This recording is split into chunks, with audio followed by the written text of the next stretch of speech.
So honored and blessed again to have Dr. Yvette.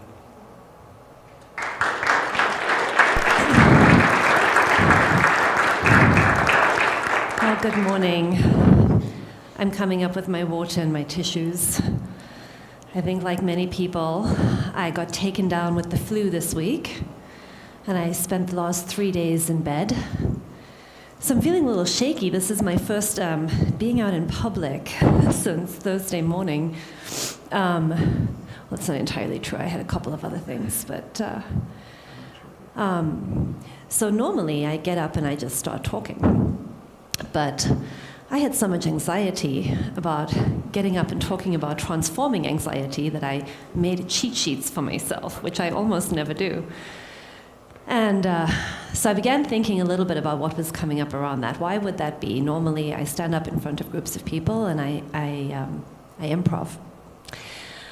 And I realized that I wanted to talk about this morning with you was my own personal journey with anxiety. So instead of coming up and giving you all kinds of tips and techniques and tools and research and information, is there? Okay. So what I'm going to do this morning is walk you more through my personal journey with anxiety. I was really happy to hear about all of the additional programming where you'll get practical tips and techniques and treatments and things you can do. Because what I would like to explore a little bit with you today is what I see as some of the spiritual aspects of anxiety. So I hope that'll meet your needs. Earlier this week, I woke up at 2 a.m. With high anxiety, and this happens to me frequently. I often wake up in the middle of the night, activated. Does anybody else in here have suffer from some of this? It's very normal. It's very normal, which is actually one of the main things that I want to tell you today. I think our mental health community pathologizes a lot of normal human conditions. And so one of the things that has really helped me in my own relationship with anxiety is understanding that this is part of the human condition. That there are these arousal cycles and that we want to learn how to work with them. And for those of you who have listened to me speak before or worked with me before, you will know that one of my primary ways of approaching life is through the principles of nonviolence and through the principles of working with everything that arises. And so that's one of the fundamental practices that I bring to my own experience of anxiety. Because one of the first things that I learned and have learned and continue to learn over and over and over, maybe you have that happen where you think you've learned something and then it comes back and you have to learn it again. One of the things that I've learned is that when it comes to anxiety, resistance is futile. Okay? The more you resist it, the worse it gets.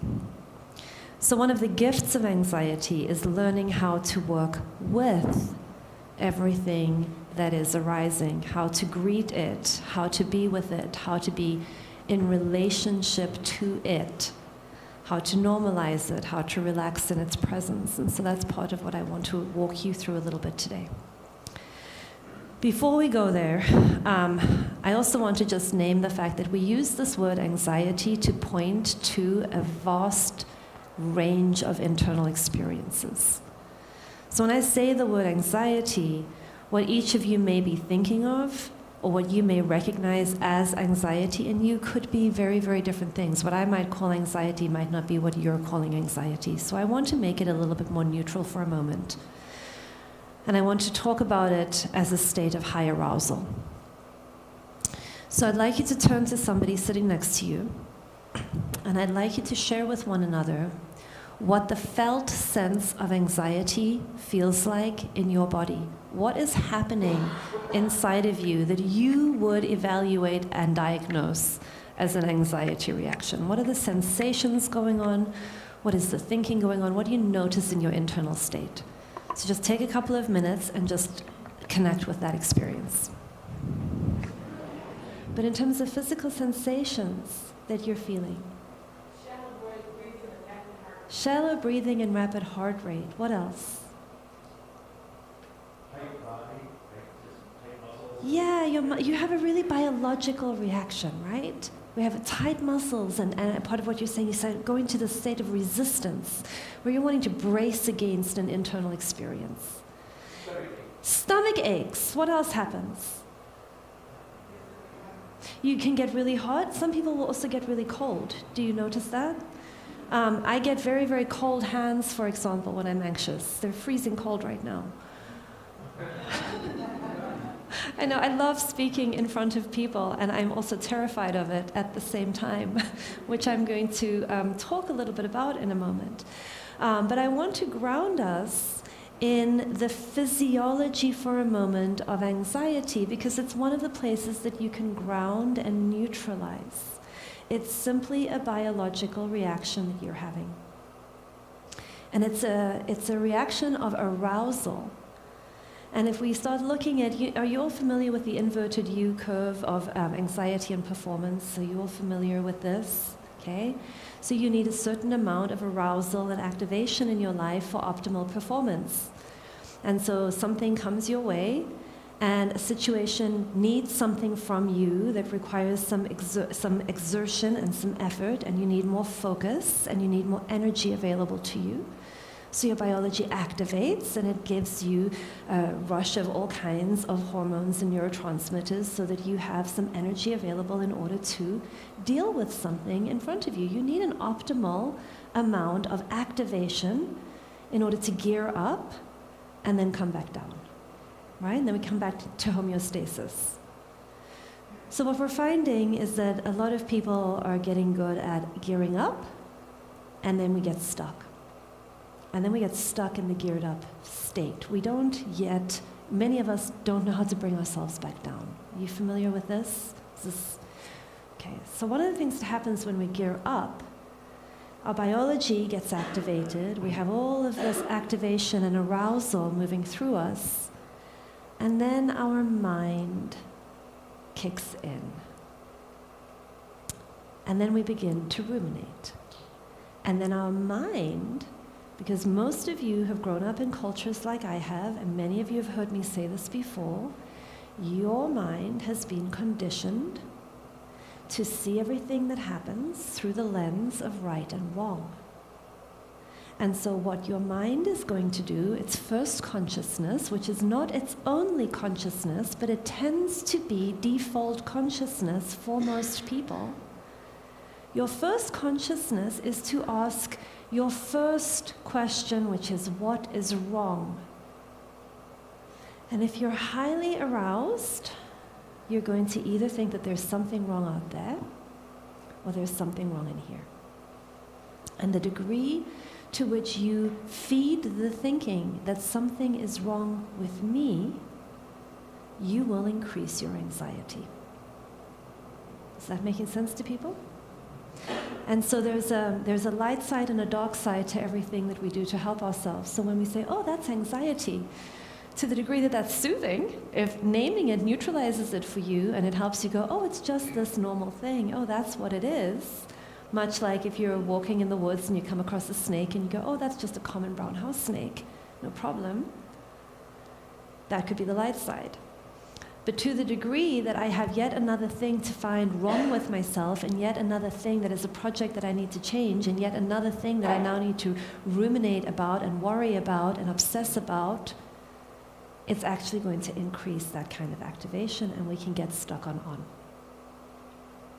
So one of the first things that not one of the first things, one of the many things that I have learned to do when I am in a state of anxiety is to begin working with my own meaning-making system, and to move out of the question of what is wrong and into other ways of harnessing my attention. One being bringing a state of neutral observation. And I know that in a community like this is not an uncommon or an unusual concept, to bring an observer self to the state. To bring the part of you that can witness in a loving and compassionate way, there's arousal going on here. I can get present to the arousal. I can witness the arousal. I can get to know the arousal. The piece that I want to add today, and I'll get here a little bit later, is that I personally have a deep belief, at least in my own life, that the arousal is there for a reason, because there is something deeply important that needs to emerge. And that we wouldn't be in states of arousal if there wasn't something that we are meant to learn and connect with and integrate. And that the habit that we have culturally of trying to numb out the arousal because we don't like feeling uncomfortable through a variety of addictions or psychotropic drugs is not the best solution, although I am not saying that symptom management can't be helpful. Does that make sense? We do want to manage symptoms. There are many, many ways of managing symptoms, but the piece that I want to really highlight today is the importance of understanding that symptom management is not addressing anxiety. It's simply delaying something.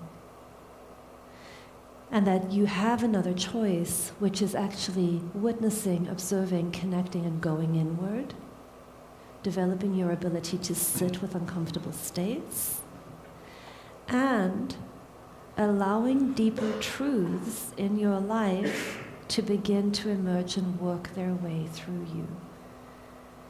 Because every experience you have does have a message for you, if you're wanting to listen. Many of us don't want to, or don't know how to, because we've been trained to think through this very narrow lens that something must be wrong. And I'm going to offer you today, what would it be like if there wasn't something wrong with anxiety? What would that be like? Okay, so, sorry? Heavenly? Well, then I offer that to you as a gift today.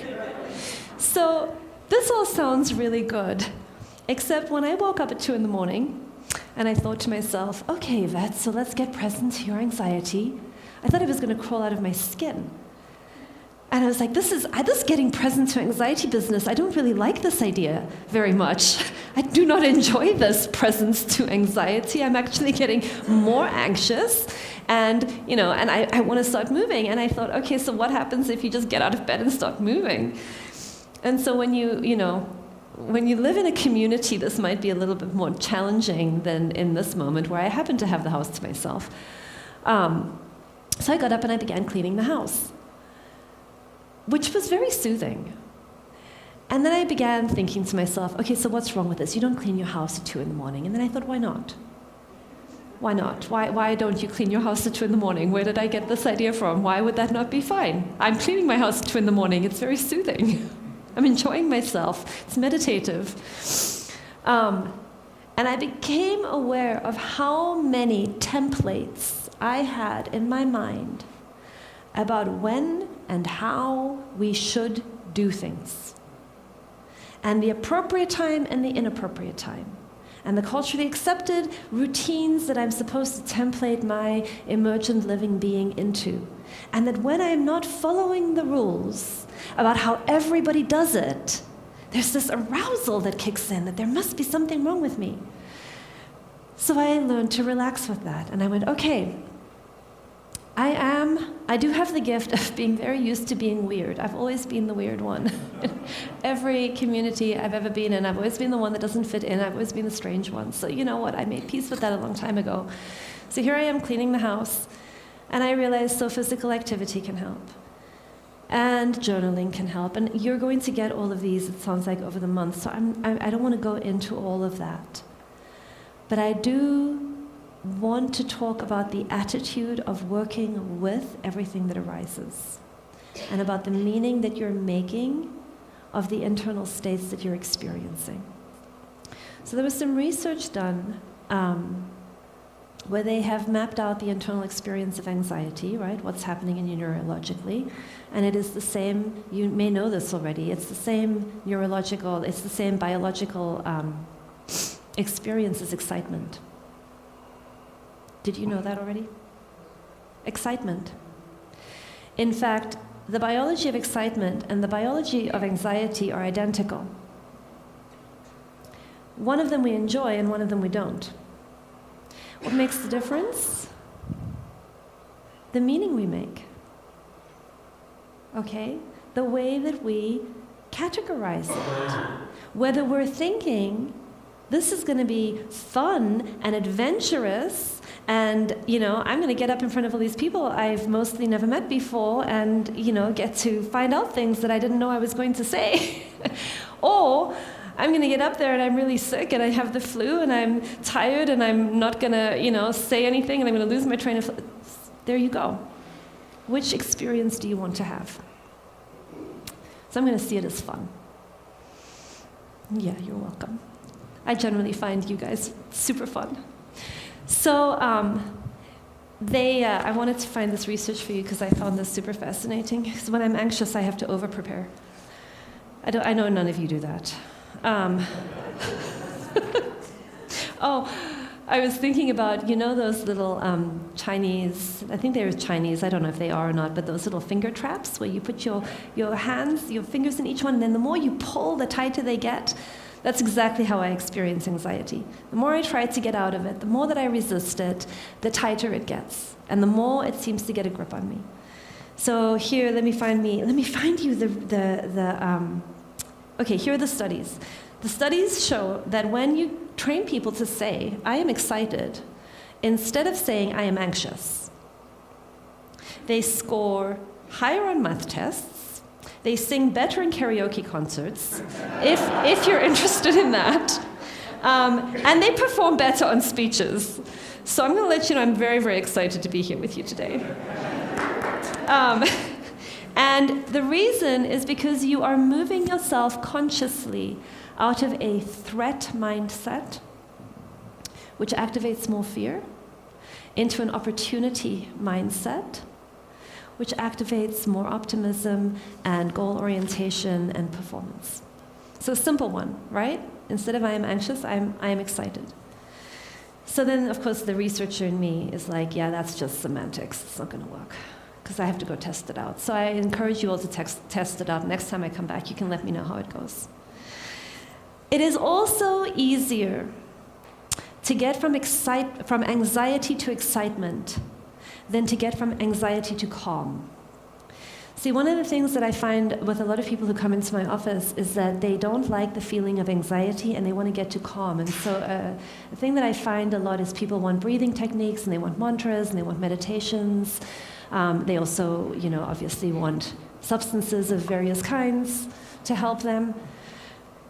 So, all useful, all good for symptom management. I'm not going to speak a lot about that today. Not a bad thing. We want to have strategies that help us feel some sense of efficacy in being able to self-soothe and to regulate.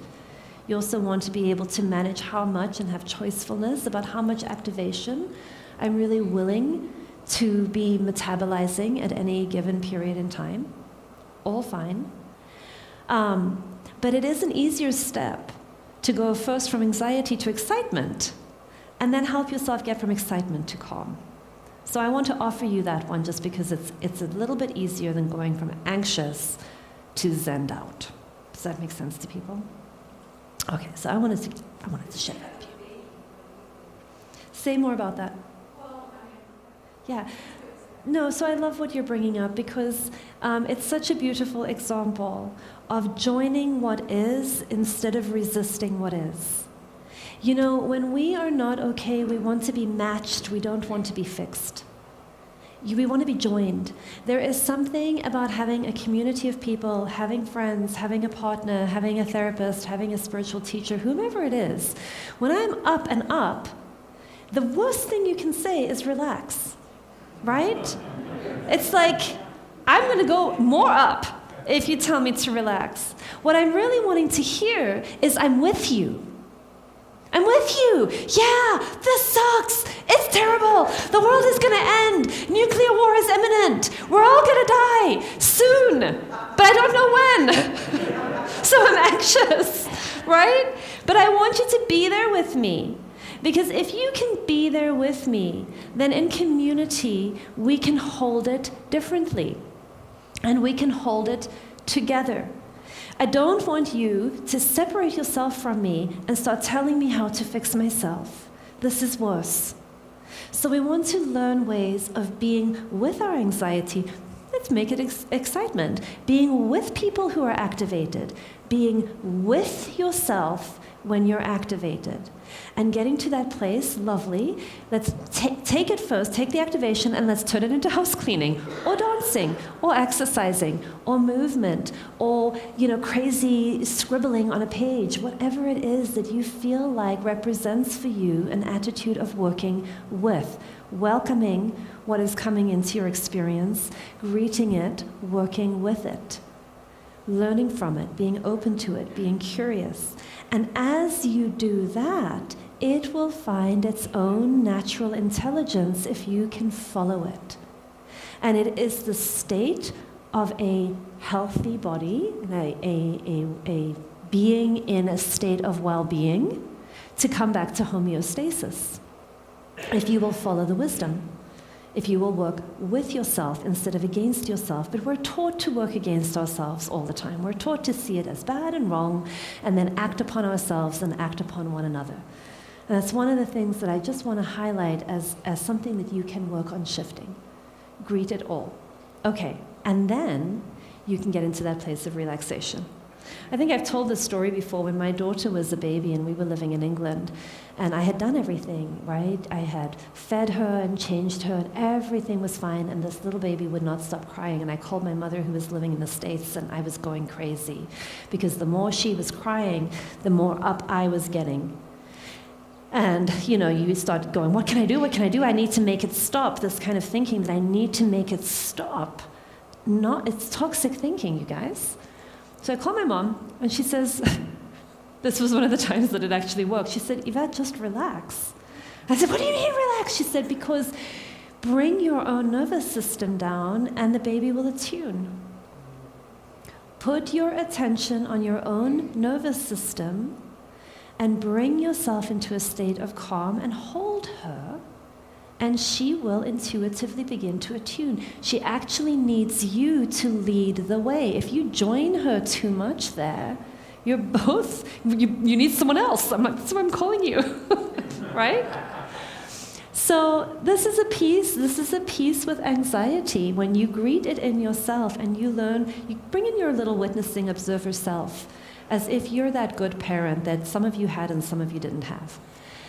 Bring in that archetypal good parent, whether it's a mother or a father for you, and embrace yourself. What is it like to say, here you are, I hold you. There's nothing wrong, you can be here. Now let's see what the next step is together. So that's one of the things that I have found personally helpful.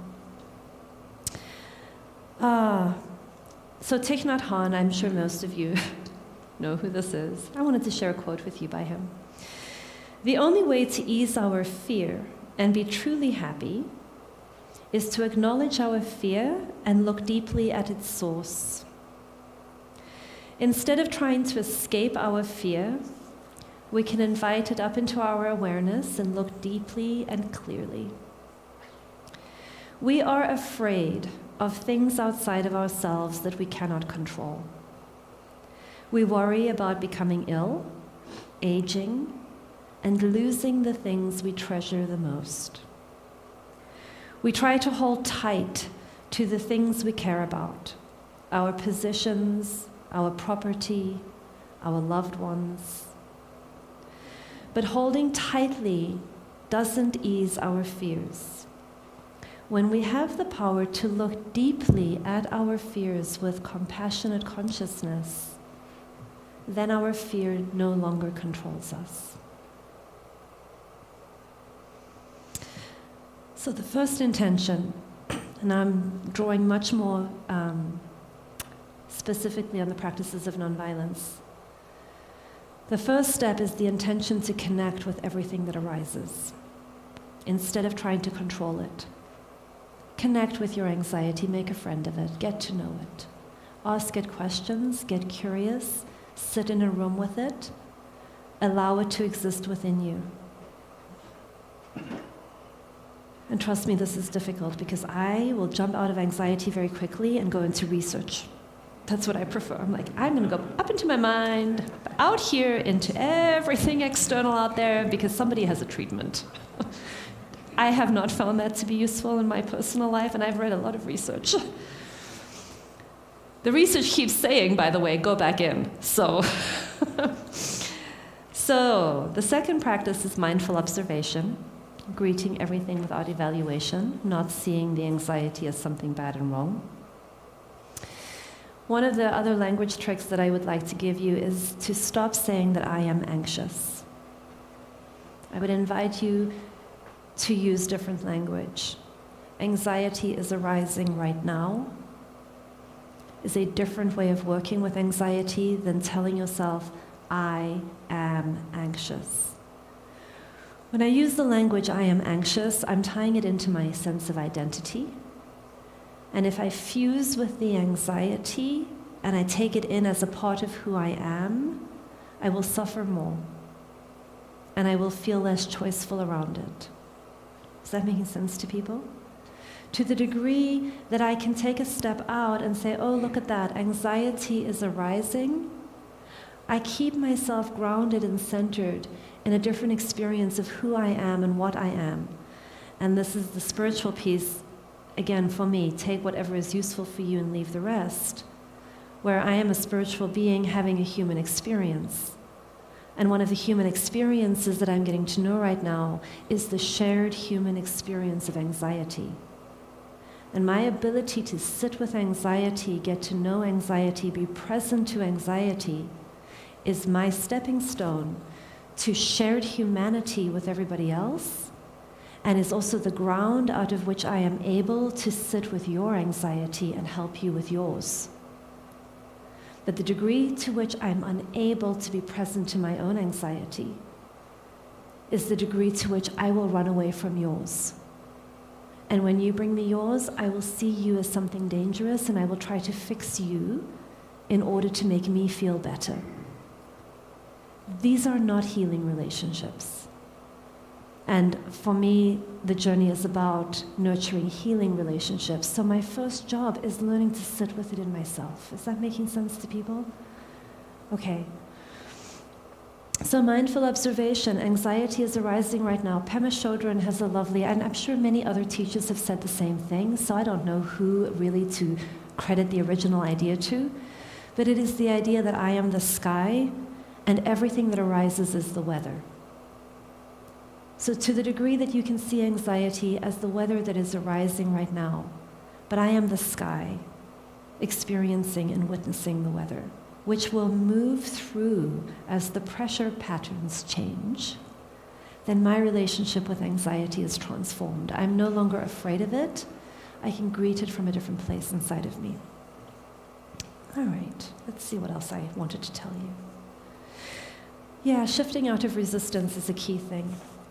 The third piece is about working with feeling states in a nonviolent way, which also means developing your capacity to feel. And in a culture where we haven't really learned how to feel, unless it's a very, very narrow range of the feelings we like, and then everything else we just want to avoid, I would invite you to develop your capacity to feel. You are not your feelings. Your feelings are really, really important data, however.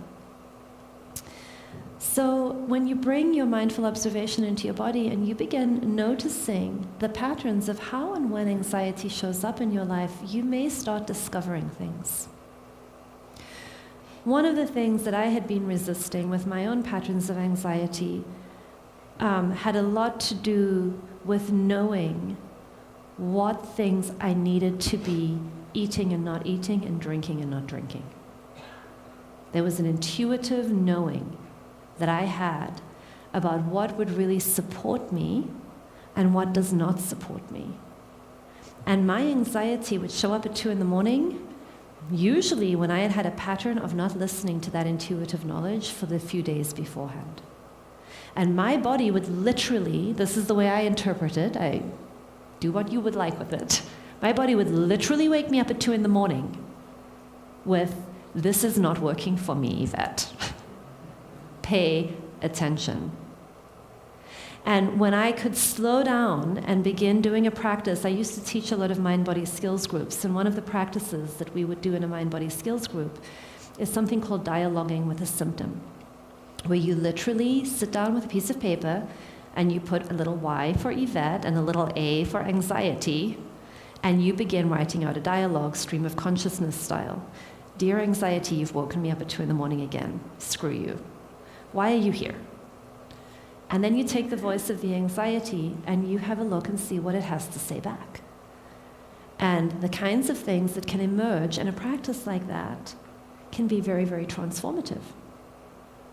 Because what I ended up learning was, you never listen to me. You are so distracted during the day with all the things that you think you need to keep doing that I need to get you up at 2 a.m. because it's the only time you'll slow down enough to pay attention. And if you don't want to pay it, okay, so then I'm like, but why does it have to be so harsh? So you can keep going backwards and forwards and find out what emerges. There is a wisdom within you that wants to be heard. When I was doing my training in psychology, in one of the psychodynamic theories, a supervisor said to me, suggested, anxiety is not really a feeling. Anxiety can be a defense against the truth. And that has always stuck with me, this idea of how, when I'm feeling anxious, what I have discovered is that often it's because I'm resisting a truth that wants to make itself known in my life. There's something that is asking to be integrated, and another piece of me is like, no, not yet, no, not yet. I really just want to have that glass of wine at night. I don't want to know that that's part of the problem. You know, I want to hold on to this thing that I'm attached to, just this one little thing. I don't want to know this yet. And so when that kind of internal split is going on for me, that's when my anxiety begins to get more active. And when I slow down and I begin to find out the ways in which I am not living in alignment with what I say I want to be living, that's very often when my anxiety is kicking in. It very often for me has much more to do with the choices I'm making about who I am than about anything that is happening out there in the world. So I want to offer that to you as a place to ask some questions. Are there things you know, you intuitively know you need to be doing, and you're not? Because in my experience, those are some of the times when my anxiety kicks up the most. And then I have a lot of gentle work with myself to do on what is it that I would need to help myself integrate those truths. You don't ever want to turn on yourself with a punitive consciousness of, okay, so that's what's wrong with me. So the problem is that I'm just resistant and I live a life of no integrity. This is not going to help you, right? I say that only because I have a very harsh, critical inner voice, and if you have one too, I'd like to neutralize them a little bit, because those voices don't help us.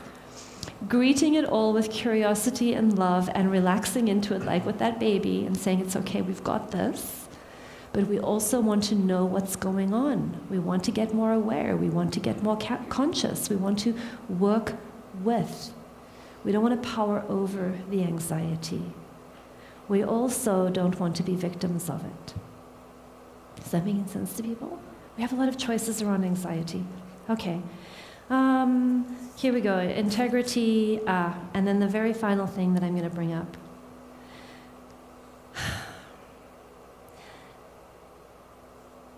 Really, I'm talking today about using the power of your heart and your soul to transform fear states. At its essence, that's what I'm talking about. Thich Nhat Hanh had another story where a little metaphor that I find helpful.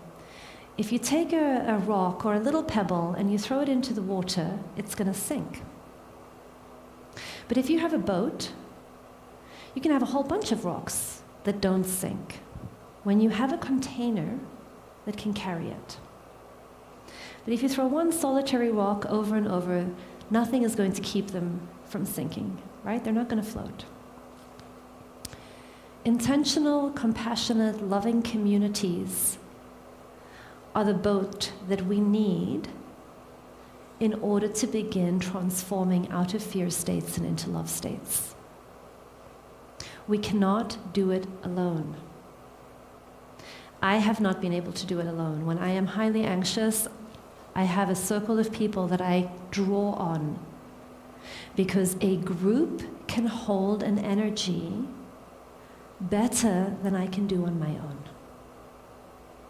Sometimes the amount of anxiety that I feel is literally overwhelming. In those times, I draw on communities of support, and I'm very, very selective. These are people who know how to listen deeply with a quality of presence that feels soothing, and who are engaged in a practice of loving speech. They don't pathologize me. They don't fix me. We don't do that for one another. We create containers in which we are present to one another, in which we sit with the feelings that are arising, in which we get relaxed and curious together. And these are the boats that I deeply, deeply believe we need much more of in the world today. And I would encourage you in your own lives to find the communities of practice that really, really work for you. This would be one of them, I would imagine, for many of you. To find the people that you can have normal human experiences with and who can sit in the boat with you and hold a loving, deep presence, so that you can each start doing the work that you need to do to start harnessing the intuitive wisdom that I think anxiety can bring about what is needed in your lives. I can't do it alone. Very often, if I'm dysregulated, just like that baby needs somebody to attune to. That baby is still alive in me. I sometimes need to turn to sort of what I think of as the mother of a community to hold, so that I can re-regulate and attune to a place of my choosing. And so I'd encourage you to find those kinds of communities in your lives. So let me think about if there's anything else I wanted to say on that.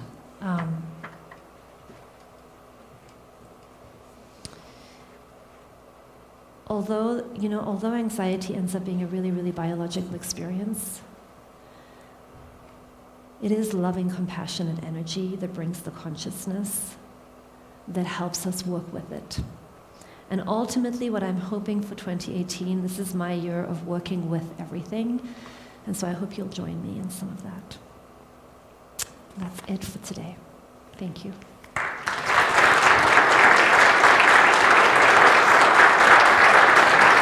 Thank you.